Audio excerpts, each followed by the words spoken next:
नमस्कार दोस्तों, हम मेवाड़ का इतिहास पढ़ रहे थे और मेवाड़ के इतिहास को दो भागों में बांटकर हमने पढ़ा था। पहला पढ़ा था पृष्ठभूमि, दूसरा पढ़ा था मेवाड़ के प्रमुख शासक। पृष्ठभूमि में हमने बेसिक सारी बातें देख ली, आराध्य देव, कुल देवी, इनकी राजधानियों का क्रम वगैरह वगैरह, संस्थापक, वास्तविक संस्थापक और राजवाक्य वगैरह, वो कॉमन बातें देखी थी, एरिया देखा था। अब हम दूसरे पॉइंट पे डिस्कस करेंगे मेवाड़ के प्रमुख शासक। तो आइए शुरू करते हैं मेवाड़ के इतिहास में। मेवाड़ के प्रमुख शासक, इसमें पहला जो है हम पढ़ रहे थे मेवाड़ का इतिहास। तो थोड़ा सा मैं वापस बता देता हूँ आप लोगों को। हम पढ़ रहे थे मेवाड़ का इतिहास। मेवाड़ के इतिहास को बेहतरीन ढंग से समझने के लिए इसको हमने दो भागों में बांट लिया था। पहला क्या पढ़ा था? मेवाड़ के इतिहास की पृष्ठभूमि। और दूसरा पॉइंट क्या था? दूसरा पॉइंट था कि मेवाड़ के प्रमुख शासक है ना, जहाँ से आपके एग्जाम में सवाल बन सकते हैं। तो लगभग अपन प्रयास करेंगे, क्योंकि ये पृष्ठभूमि हमने पढ़ ली। अब हम प्रमुख शासक की बात करेंगे। लगभग मान के चलो कि 55 से लेकर 60 शासक है, वो हम लोग देखेंगे, क्योंकि ये दुनिया का सबसे बड़ा राजवंश है। तो 55 से 60 शासक आपको याद हो जाएंगे। काफ़ी लंबा ये राजवंश है, तो मान के चलो कि 20 से 25 क्लास रहेगी। तो आइए शुरू करते हैं प्रमुख शासक। प्रमुख शासक की यदि हम बात करें तो पहला जो इनका शासक था वो था गुहादित्य।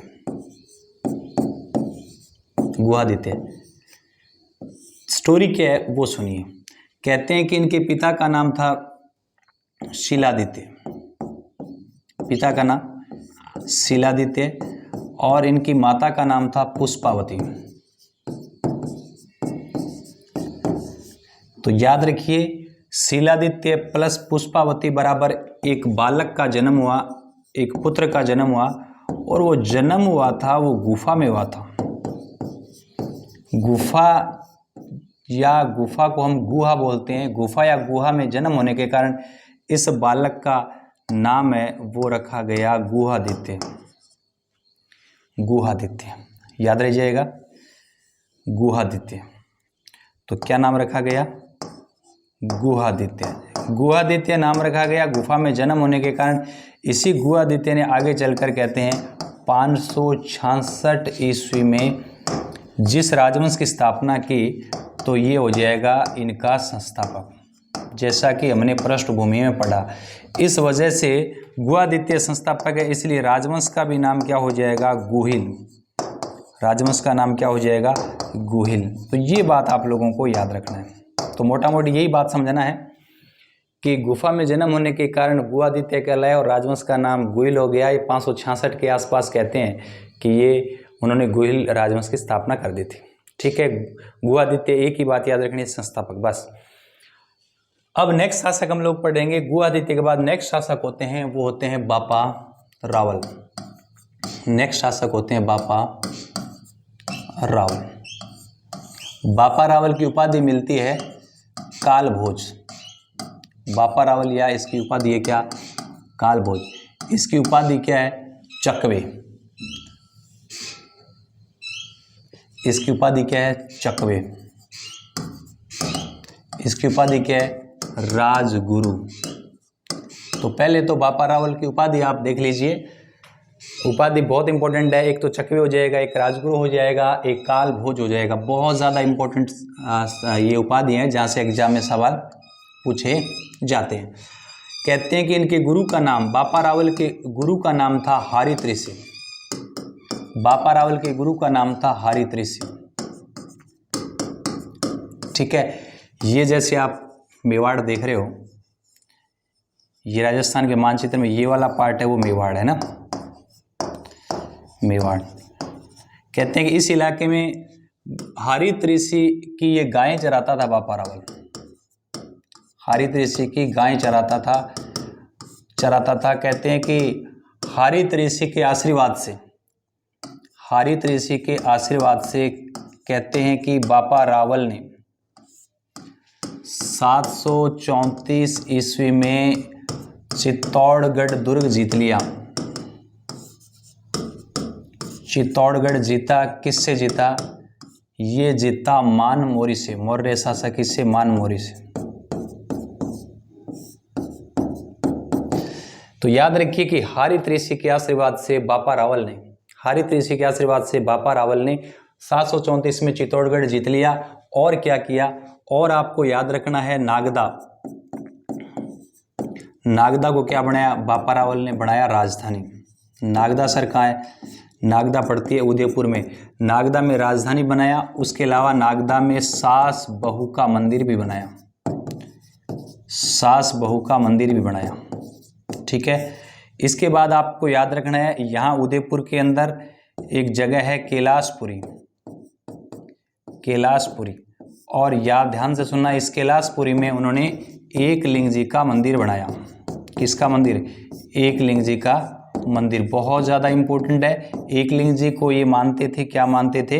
राजा मानते थे मेवाड़ का। खुद को क्या मानते थे? दीवान मानते थे। आपको बताया था, जब मेवाड़ छोड़ते थे, राजधानी छोड़ने से पहले एकलिंग जी से परमिशन लेते थे, जिसे आस्का लेना कहते हैं। सब हमने पृष्ठभूमि में पढ़ रखा है। और ये पाशुपत संप्रदाय से संबंधित है, चतुर्मुखी शिवलिंग है। तो कैलाशपुरी में एकलिंग जी का शिवलिंग बनाया। नागदा को राजधानी बनाया। राजधानी के साथ साथ यहाँ सास बहू का मंदिर भी बनाया। और याद रख लीजिए, मेवाड़ में सर्वप्रथम उन्होंने क्या चलाए? सोने का सिक्का। उन्होंने मेवाड़ में सोने का सिक्का चलाया। तो मेवाड़ में जो सर्वप्रथम सोने का सिक्का चलाया था, बापा रावल ने चलाया था। उस पे क्या चित्र था, है ना? उस पे क्या था? एक तरफ सूर्य और त्रिशूल का अंकन था। सूर्य और त्रिशूल का अंकन था, जो सोने का सिक्का चलाया था उस पर। याद रह जाएगा। इतनी बात याद रखनी है। फिर याद रखना, क्योंकि इन्होंने सारे काम कर दिए, इसलिए बापा रावल को क्या माना जाता है? ये बापा रावल को वास्तविक संस्थापक माना जाता है, रियल फाउंडर माना जाता है। क्या माना जाता है? वास्तविक संस्थापक। देखिए, संस्थापक तो क्या है? गुहादित्य। ये क्या? वास्तविक संस्थापक है। तो बहुत सारे काम कर दिए। नागदा को राजधानी बनाया और सास बहू का मंदिर बनाया। कैलाशपुरी में एकलिंग जी का मंदिर बनाया। ठीक है। मेवाड़ में सोने का क्या चलाया? सिक्का चलाया, जिस पर क्या है? एक तरफ सूर्य और त्रिशूल का अंकन है। और यही नागदा इनकी राजधानी थी। कहते हैं कि यहीं बापा की क्या हो जाती है? मृत्यु हो जाती है। और यहीं बापा की क्या बनी हुई है? छतरी बनी हुई है। ये बात आप लोगों को याद रखना है। उपाधि जरूर याद रखिए, कालभोज चक्रवे राजगुरु। कालभोज उपाधि के बारे में एक बात आपको याद रखनी है, आप कमेंट में बताना। बाकी सब स्रोत है वो कहती हैं कि जो कालभोज बापा रावल की उपाधि थी, लेकिन राजस्थान का एक ऐसा प्रशस्ति और शिलालेख भी है जिसमें कहा गया है कि कालभोज बापा रावल की उपाधि नहीं थी, बल्कि ये अलग अलग व्यक्ति थे। आप कमेंट में बताना। चलो आगे बढ़ते हैं। बापा रावल के बाद देखिए, गुहादित्य संस्थापक, बापा रावल वास्तविक संस्थापक, बाकी सारी बातें आप लोगों को याद करनी है। नेक्स्ट आप याद रखिए, नेक्स्ट हम बात करेंगे तीसरा राजा है। तो तीसरा देखो, ओतियो बन गयो, मतलब अल्लट। तीसरा राजा कौन है? अल्लट। क्या याद करना है? बहुत सिंपल है, अल्लट। इन्होंने क्या किया? ऐसे अल्लट, ऐसे आहड़। तो बहुत सिंपल हो जाएगा। इसने आहड़ को क्या बनाया? राजधानी। उदयपुर के पास पड़ता है। आहड़ को क्या बनाया? राजधानी। तो ऐसे अल्लट और ऐसे आहड़ को क्या बनाया? राजधानी बनाया। याद रह जाएगा, आहड़। और राजधानी बनाने के साथ साथ ऐसे अल्लट, ऐसे आहड़ और ऐसे यहाँ आदि वराह का क्या बनाया? मंदिर भी बनाया। आदि वराह का क्या बनाया? मंदिर। आपको याद होगा, आदि वराह भगवान विष्णु के तीसरे अवतार है। ये ध्यान रखना। ऐसे अल्लट आहड़ में आदि वराह का मंदिर भी बनाया। जैसे उन्होंने अपनी राजधानी बापा रावल नागदा में सास बहू का बनाया, तो यहाँ उन्होंने आहड़, अल्लट और आदि वराह का मंदिर बनाया। जानकारी आपको होगी कि मत्स्य पुराण में भगवान विष्णु के 10 अवतार दिए गए हैं। याद रखिए, मत्स्य, कूर्म, वराह, तीसरा अवतार वराह, नरसिंह, वामन, परशुराम, बलराम, बुद्ध, कल्कि, 9 होलिए, परशुराम, राम, बलराम, बुद्ध, 9 होलिए, 10वां कल्कि होने वाला है। ये 10 अवतारों की सूची आपको याद रखना है। तो आदि वराह का मंदिर बनाया। और क्या किया? और उन्होंने हूण राजकुमारी थी हरिया देवी। हूण वंश की को राजकुमारी थी। हूण राजकुमारी क्या नाम है? हरिया देवी। तो हूण राजकुमारी हरिया देवी से शादी किया। हूण राजकुमारी हरिया देवी से उन्होंने क्या किया? विवाह। जरूर याद रखिए। तो हरिया देवी से विवाह किया। और याद रख लीजिए, मेवाड़ में नौकरशाही का क्या किया? गठन। मेवाड़ में किसका गठन किया? नौकरशाही का क्या किया? गठन किया। हो गया, इतनी बात आप लोगों को याद रखना है। तो अल्लट ए अहाड़ और अहाड़ में आदिवराय का मंदिर बनाया, हरिया देवी से शादी किया और नौकरशाही का गठन किया। हरिया देवी से शादी किया और नौकरशाही का क्या किया, गठन किया। अल्लट के बाद आपको याद रखना है ये मेवाड़ है। नेक्स्ट राजा है शक्ति सिंह। कौन सा राजा है? शक्ति सिंह। आप ऐसे याद रख लीजिए, शक्ति सिंह की शक्ति क्षीण हो गई, शक्ति सिंह की शक्ति क्षीण हो गई। तो यहाँ आपको पता है मालवा है, और मालवा में कौन सा वंश है? परमार। ये मध्य प्रदेश का नीचे वाला जो पार्ट है वो कौन सा है? मालवा। तो मालवा का कौन है? परमार वंश है। परमार में एक राजा था इसके समकालीन जिसका नाम है वाकपति मुंज। कहते हैं कि वाकपति मुंज ने मेवाड़ पर अधिकार कर लिया। वाकपति मुंज ने क्या किया? मेवाड़ पर क्या कर लिया? वाकपति मुंज ने मेवाड़ को जीता, उस पर अधिकार कर लिया। ठीक है, तो ये वाकपति मुंज इस पर क्या कर लेते हैं? अधिकार कर लेते हैं। शक्ति सिंह के टाइम की बात है। और इन्हीं के आगे राजा होते हैं भोज परमार। ध्यान से सुनना, भोज परमार वही भोज है, कहाँ राजा भोज, कहाँ गंगोत्री। तो भोज परमार ने यहाँ चित्तौड़गढ़ में क्या बनाया? भोज परिवार ने एक मंदिर बनाया चित्तौड़गढ़ दुर्ग में, जिसे कहते हैं त्रिभुवन नारायण मंदिर। त्रिभुवन नारायण मंदिर। ध्यान से सुनना, ये बहुत बार सवाल पूछा गया है कि चित्तौड़गढ़ दुर्ग है, उसमें जो है त्रिभुवन नारायण मंदिर किसने बनवाया? तो ये बनाया था भोज परमार ने। ठीक है, तो जीता तो किसने? मेवाड़, वाकपति मुंज। जबकि उसके बाद भोज परमार ने यहाँ त्रिभुवन नारायण मंदिर बनाया। कालांतर में चलकर मोकल ने इस मंदिर का जीर्णोद्धार करवाया। मैं लिख देता हूँ, कालांतर में मोकल ने इस मंदिर का क्या करवाया? जीर्णोद्धार करवाया। उस वजह से इसी मंदिर को क्या बोलते हैं? मोकल जी का मंदिर बोलते हैं। मोकल जी मंदिर बोल दो, या इसे समिधेश्वर मंदिर बोल दो। कौन सा? समिधेश्वर मंदिर। ये बात आप लोगों को याद रखना है। ठीक है, इसी त्रिभुवन नारायण मंदिर को बनाया भोज परमार ने, जबकि कालांतर में मोकल ने इसका जीर्णोद्धार करवाया। तो इसे मोकल का मंदिर भी कह सकते हैं और समिधेश्वर मंदिर भी कह सकते हैं। बहुत इंपॉर्टेंट है। तो शक्ति सिंह की बात आपको समझ में आ गई। शक्ति सिंह में शक्ति कम थी और वाकपति मुंज आ गया और भोज परमार ने क्या बना दिया? त्रिभुवन नारायण मंदिर। चलिए, शक्ति सिंह के जो बाद में जो नेक्स्ट जो शासक होते हैं उनकी बात कर लेते हैं। तो शक्ति सिंह के बाद आप याद रखिए एक शासक होते हैं, उनकी बात करेंगे। तो अभी तक हमने क्या पढ़ा है? गुहादित्य संस्थापक बापराल वास्तु अल्लट, तीसरा अहाड़, हरिया देवी शादी की, नौकरशाही का गठन किया, आदिवराय मंदिर बनाया। उसके बाद आया शक्ति सिंह की शक्ति कम हो गई तो मुंज परमार आ गया और भोज परमार में त्रिभुवन नारायण मंदिर बनाया। अब नेक्स्ट शासक की बात करते हैं। नेक्स्ट शासक है रण सिंह या करण सिंह। जरूर याद रख लीजिए, रण सिंह भी बोलते हैं इसको, करण सिंह भी बोलते हैं। तो रण सिंह बोल दो या करण सिंह बोल दो। बहुत सिंपल है, इसके दो लड़के हुए, दोनों याद रखना है। एक लड़के को नाम हो क्षेम सिंह। क्या नाम था? क्षेम सिंह। दूसरे लड़के का नाम था राहब। दूसरे लड़के का नाम था राहब। ये रहा मेवाड़ में रहा, लेकिन ये जो है ये चला गया सिसोदा गांव में, वहां शासन उन्होंने स्टार्ट कर दिया। ये भी मेवाड़ में, ये सिसोदा गांव, ये रहा मेवाड़ में। क्षेम सिंह वाले जो कहलाए रावल, ये जो शाखा है वो कौन सी शाखा कहलाई? रावल। और ये शाखा सिसोदा गांव में चली गई, इसलिए इसको कहते हैं सिसोदिया, सॉरी राणा। इसको क्या बोलते हैं? ये कौन सी शाखा है?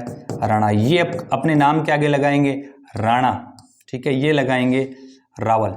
ठीक है, याद रह जाएगा। ये इनकी एक तरीके से कह सकते हैं शाखा। ठीक है, इतनी बात आपने याद रखनी है। रावल शाखा हालांकि खत्म हो जाती है, इसका अंतिम शासक होता है रतन सिंह। रतन सिंह कौन? पद्मनी के क्या? पति। और कहते हैं कि उसके बाद ये कुछ टाइम के लिए किला इनके हाथ से निकल गया था। फिर इसी सिसोदा गांव से है ना, इसी सिसोदा गांव के रहने वाले क्या कहलाए? बाद में सिसोदिया कहलाए। क्या कहलाए?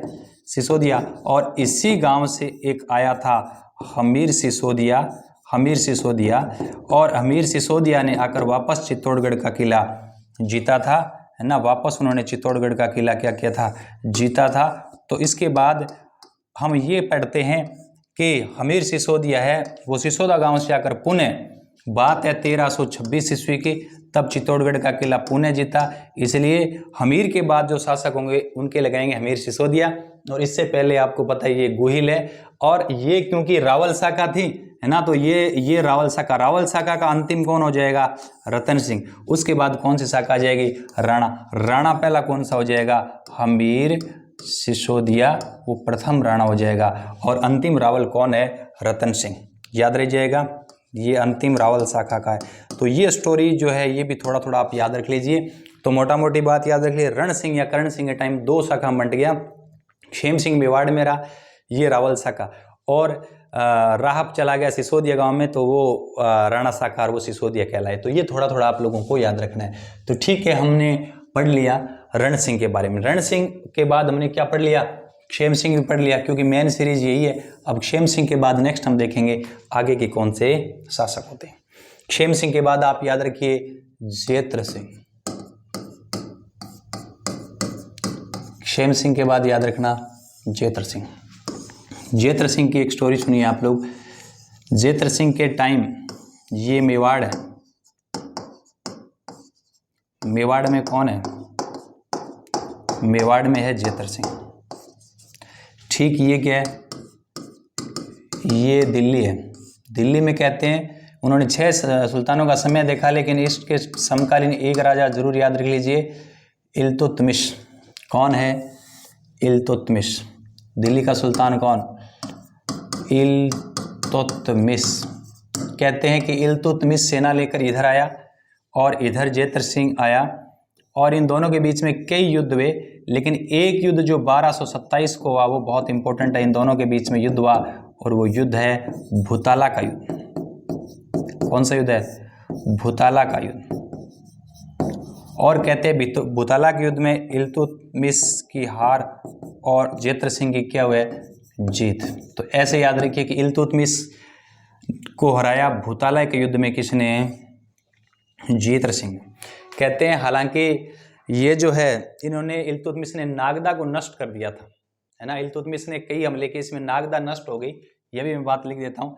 कहते हैं उन्होंने मेवाड़ के जो नागदा थी ना, नागदा को उन्होंने क्या कर दिया, नागदा को नष्ट कर दिया। नष्ट करने के बाद जो है उन्होंने नई राजधानी बनाई थी, है ना, किसको, जेत्र सिंह ने। एक तो याद रखना भूताला के युद्ध में रहा, मैं पॉइंट टू पॉइंट लिख दूंगा, है ना। एक तो भूताला के युद्ध में किसको रहा, भूताला के युद्ध 1227 में किसको रहते हैं, इल्तुतमिश को हराया। एक पॉइंट क्लियर, इल्तुतमिश को हराया। दूसरा राजधानी उसने चेंज कर लिया। राजधानी कौन सा कर लिया, राजधानी कर लिया चित्तौड़। नागदा को उसने क्या कर लिया, नष्ट। तीसरा पॉइंट याद रखना है, उन्होंने 6 सुल्तानों का समय देखा। 6 सुल्तानों का समय देखा। 6 सुल्तानों का समय देखा मतलब किसका, दिल्ली सल्तनत के। दिल्ली सल्तनत के 6 सुल्तानों का उन्होंने समय देखा। ये भी आपके सवाल बनता है। तो 6 सुल्तानों का समय, जेत्र सिंह। राजधानी चित्तौड़, जेत्र सिंह। भूताला के युद्ध में इल्तुतमिश को हराया, जेत्र सिंह। याद रह जाएगा। अब आप आइए, अब एक कोटेशन बता रहा हूं मैं, दशरथ शर्मा का कोटेशन जरूर याद रख लीजिए।